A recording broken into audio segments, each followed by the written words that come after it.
पुष्पदंत गुरुवर से मिला है संयम का उपहार। पुष्पदंत गुरुवर से मिला है संयम का उपहार। ऐसे प्रमुख गुरु चरणों में वंदन बारंबार। आया है महामहोत्सव रजत दीक्षा का उत्सव। आया है महामहोत्सव रजत दीक्षा का उत्सव।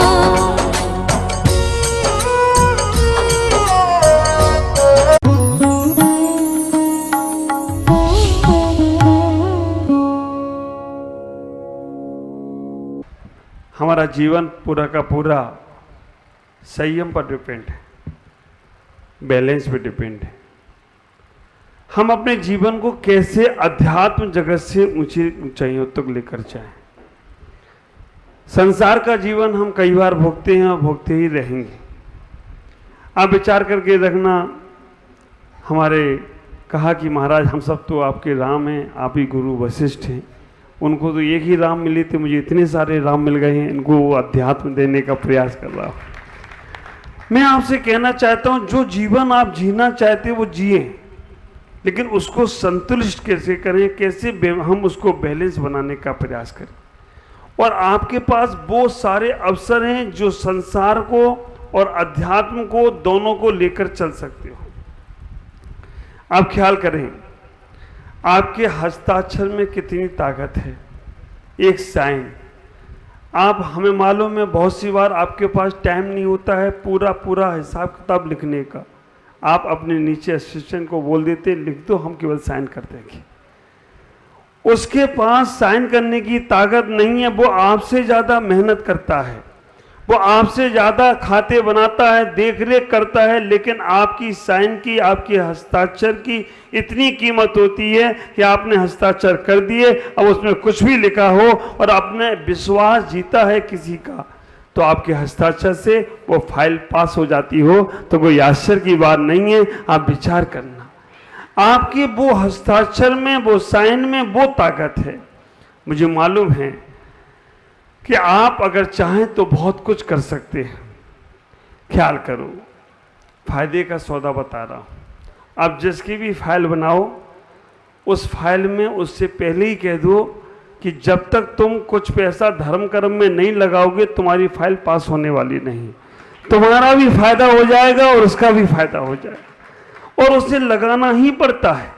आप विचार करके रखना, उसका जीवन का बैलेंस ही बनेगा और तुम्हें भी उसका पुण्य लगने वाला है, करते ही होंगे। ख्याल करो, जीवन में इतना ही विचार करके रखना कि आपके साइन में, आपके हस्ताक्षर में बहुत ताकत है। आप लोगों के हिसाब किताब बनाते हैं, सरकार के लिए आप कार्य कर रहे हैं। आप विचार करके रखना, सरकार के नियमों को कैसे लोगों तक पहुंचा सकते हैं, कैसे उन लोगों के जीवन के हिसाब किताब को सही कर सकते हैं, वो ताकत आपके पास में है। कैसे लोगों को अच्छे कार्य से जोड़ सकते हैं, वो ताकत आपके पास में है। कैसे उनको हम, उनका जीवन का संतुलन कैसे होना चाहिए, वो ताकत आपके पास है। हरिराम जी जब आए थे मेरे पास, मैंने कहा, आदित्य जी और हरिराम जी जब निवेदन करने आए थे, मैंने इनसे बोला कि बड़ी बड़ी कंपनियों के तो फाइल आप बनाते हो, कोई 10-20 हज़ार रुपये कमाता हो, उसका मैनेज कैसे करेंगे। इन्होंने उस वक्त बहुत अच्छा उदाहरण देकर मुझे बताया कि महाराज, अगर उसके जीवन में थोड़ा सा हमें पूरा का पूरा बैलेंस बनाने की कला आ जाए। हम 20 हज़ार कमाते हैं, जैसे अभी एक बहन ने कहा था कि हमारे दिन के 8-8 घंटों को हम बांट दें। हम अगर 20 हज़ार कमाते हैं तो 20 हज़ार के अगर 4 भागों में डिवाइड करें, तो विचार करके रखना, वो 4 भागों में डिवाइड करके हमारे कर्तव्य का पालन भी होगा, हमारा कर्जा भी उतरेगा और हमारे लिए जीवन का मैनेजमेंट भी बनेगा और हमारा जीवन उस मुकाम तक पहुंचेगा।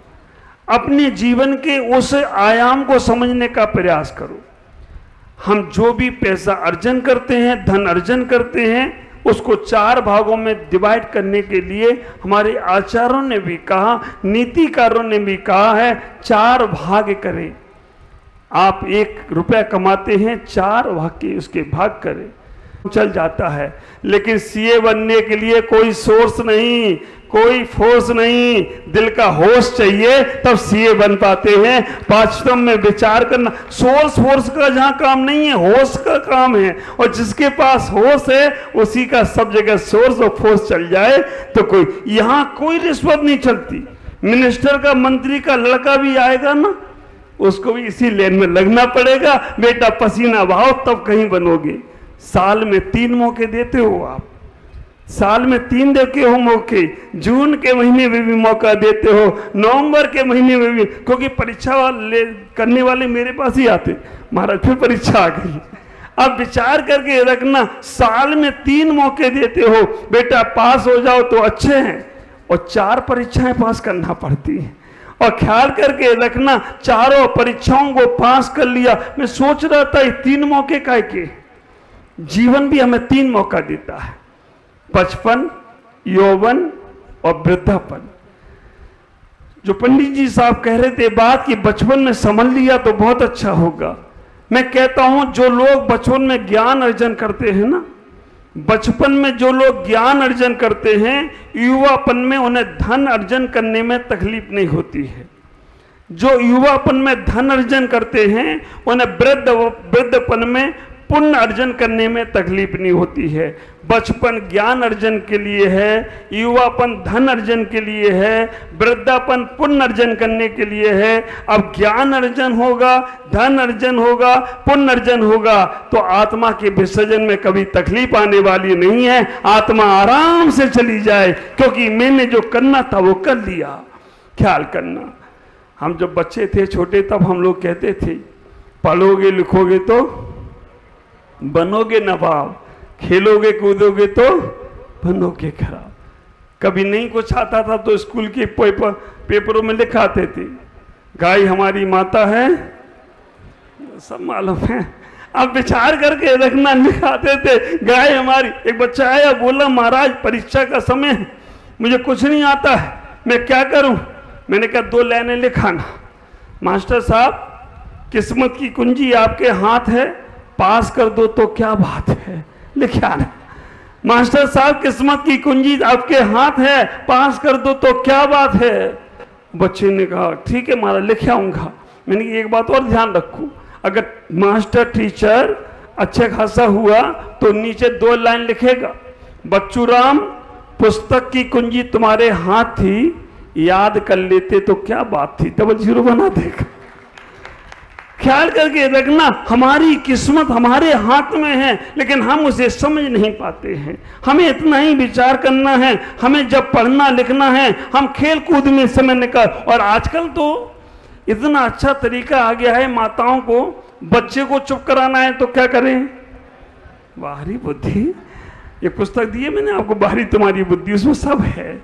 अब विचार करना, पहले बच्चे को चुप कराना होता था तो लोरी सुनाते थे, बच्चे को चुप करना होता तो कहानी सुनाते थे, बच्चे को खाना खिलाना होता था तो कुछ न कुछ बताते थे। अब एक ही साधन, मोबाइल दे दो, सब बच्चा चुप।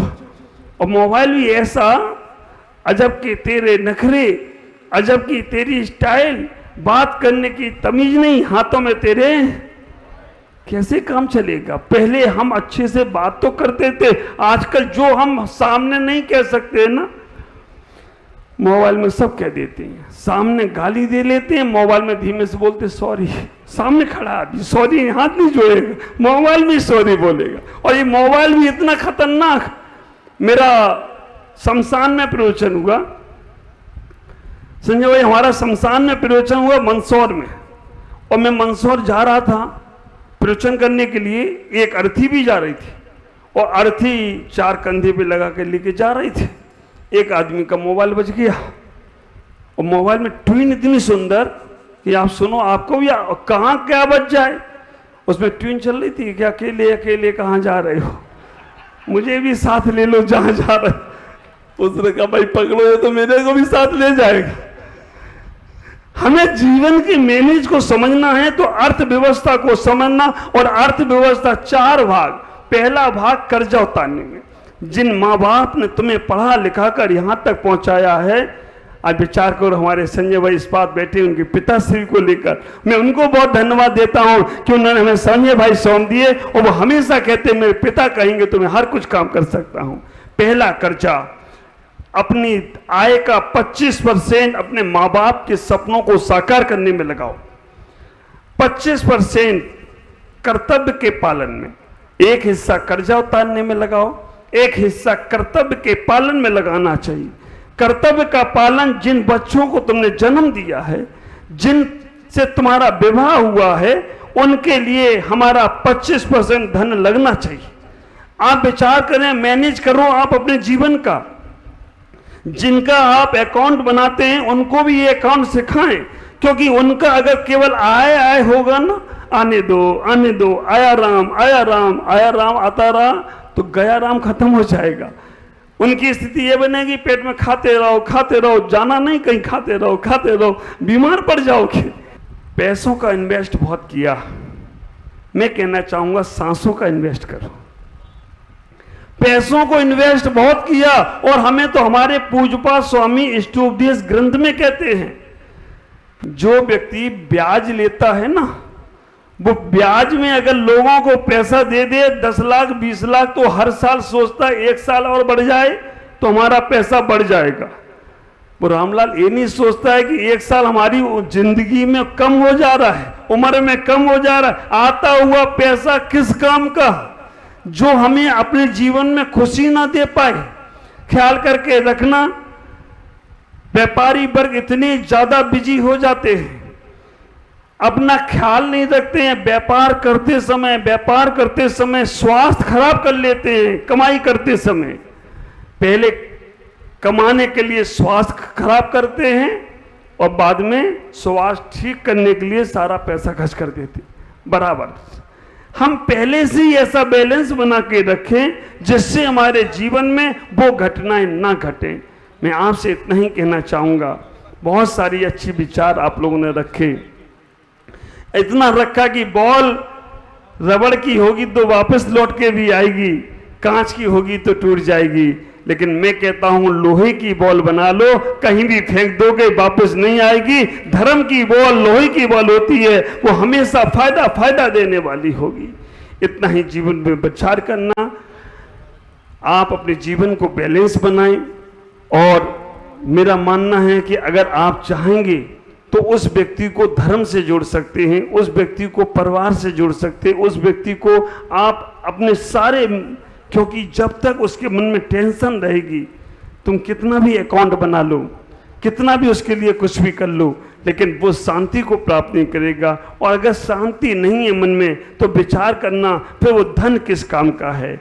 इतना ही ख्याल करो, मन की संतुष्टि ही, मन का बैलेंस ही, मन को संस्कृत करता ही वो ही व्यक्ति सबसे बड़ा अपने जीवन की उपलब्धि है। आप सब लोग आज इतना जीवन को जीते हैं, दूसरे लोगों का जीवन बनाने का प्रयास करते हैं, अध्यात्म के रूप में अपने जीवन को भी जीने का प्रयास करो। हम मेडिटेशन के माध्यम से अपने जीवन को बहुत आनंदित बनाएं, तभी हमारा जीवन सार्थक होगा।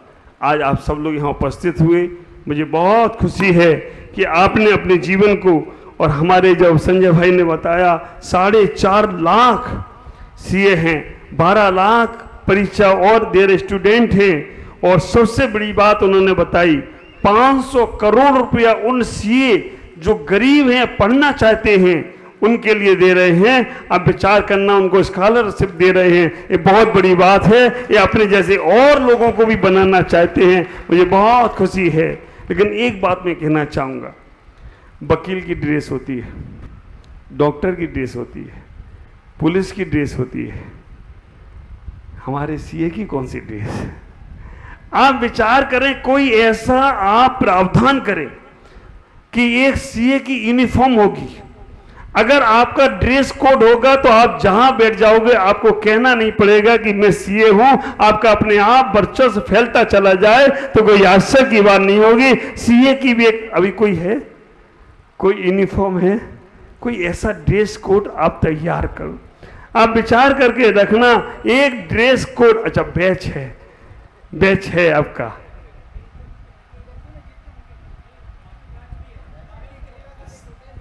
लगाना पड़ता है, वो सबके पास होता है। लेकिन फिर भी अगर कोई एक ड्रेस कोड हो सके, जब कहीं पर आप अकाउंट में बैठें, आपको कहना नहीं पड़े, दूर से लोग समझ जाएं ये हमारे वो लोग हैं कि जिन्होंने हमारे अकाउंट को, हमारे बैलेंस शीट को जिन्होंने व्यवस्थित करने का प्रयास किया है।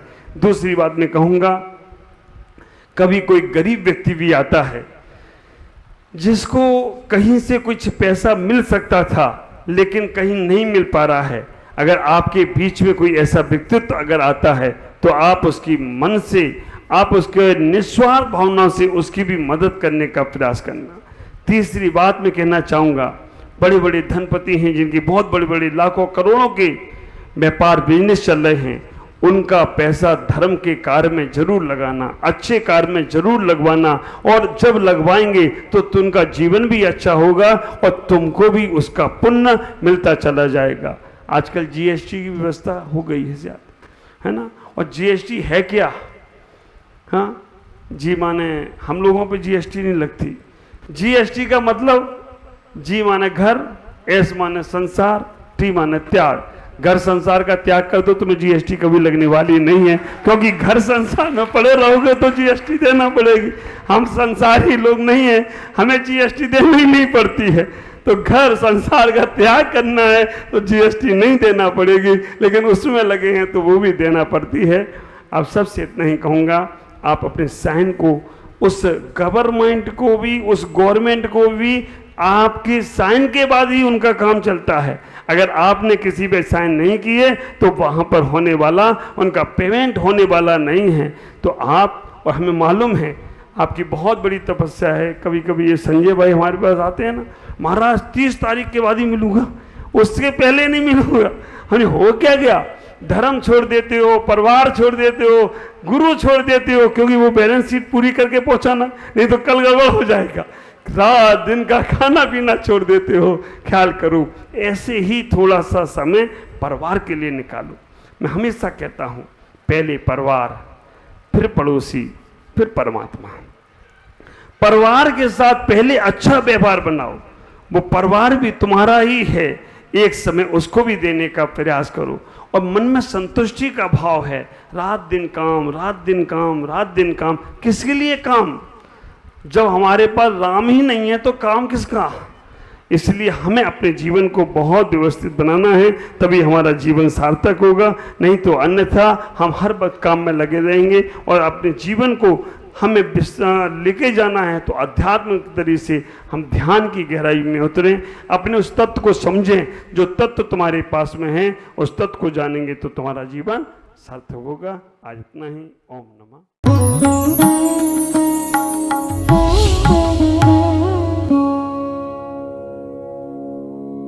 ज्ञान एवं संस्कार का अद्वितीय संगम, मुनि प्रमुख सागर जैन पब्लिक स्कूल उत्तर प्रदेश प्रांत के जिला इटावा की पुण्य भूमि कुनेरा में परम पूज्य पुष्पगिरी तीर्थ प्रणेता आचार्य श्री 108 पुष्पदंत सागर जी महाराज के मंगल आशीर्वाद एवं परम पूज्य भारत गौरव आचार्य श्री 108 प्रमुख सागर जी महाराज की पावन प्रेरणा से स्थापित मुनि प्रमुख सागर जैन पब्लिक स्कूल, जहां भावी पीढ़ी को न केवल लौकिक शिक्षा प्रदान की जा रही है, बल्कि भारतीय संस्कृति और उत्तम संस्कार भी प्रदान किए जा रहे हैं। यही शिक्षा समाज में जागरूकता, नैतिकता और समता का भाव जागृत कर रही है, तो वहीं ये संस्थान भविष्य का मार्गदर्शक बनकर एक सशक्त समाज के निर्माण में सहायक सिद्ध हो रहा है। इसके अलावा कक्षा 8वीं तक की शिक्षा प्रदान करने वाले इस स्कूल में पूज्य गुरुवर की अनुमति से अब कक्षा 12वीं तक के विद्यार्थी भी लाभान्वित हो सकेंगे।